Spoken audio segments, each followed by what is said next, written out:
त्याला भारतीय जनता पक्षाने नगरसेवक आली कुठून हिंमत? ज्यावेळेला वेडावागड्या पद्धतीने ज्यावेळेला निवडणुका जिंकण्याचं यंत्र किंवा तंत्र हे ज्यावेळेला हस्तगत होतं ना, त्याच वेळेला हा उद्दामपणा येतो, ही मस्ती येते ना, हा माज येतो ना, हा त्याच्यातनं येतो.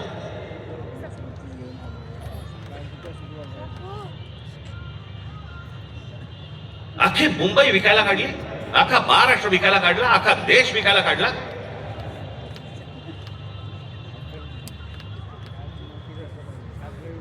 आपल्यासमोर काय वाढून ठेवलंय आपल्याला अंदाज पण नाही. मी तुम्हाला हे सांगतोय, मला 2024 साली मला एक व्यक्ती भेटली.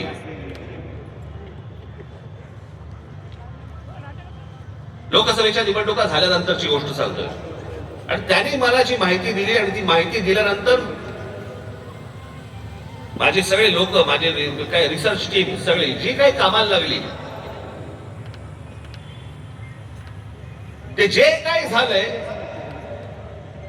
ते आज मी तुम्हाला इथे दाखवणार आहे.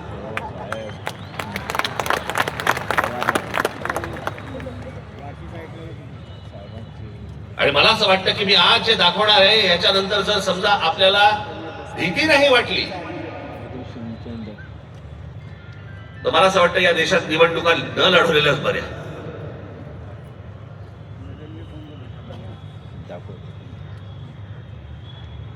म्हणजे आता साधी गोष्ट, तुम्ही फक्त तुम्हाला 2014 नरेंद्र मोदी पंतप्रधान झाले त्या वेळेला, हे मला आता 24च्या नंतर आता हे पुढे सगळं समजायला लागलं. या गेल्या वर्षी 24 नाही, 24 नंतर साधारणपणे विधानसभा निवडणुकांच्या आसपास मला या सगळ्या गोष्टी आमच्या रिसर्च टीम मध्ये यायला लागल्यावरती मला धक्का बसायला लागला.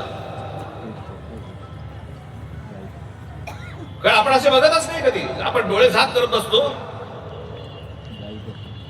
आणि नक्की काय खणलं जाते आपल्या खालून आणि आपल्याला माहितीच नाही. याचं कारण अनेक हिंदी, इंग्रजी टेलिव्हिजन चॅनल सगळं ब्लॉक करून टाकले. कोणी काही तुम्हाला दाखवणार पण नाही. दाखवलं की वरनं फोन येतो, वरनं तट्ट्या येतो, जाहिराती बंद करून टाकू.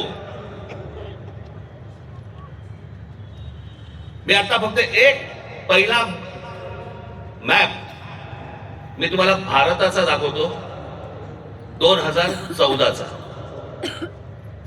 दाखवा रे.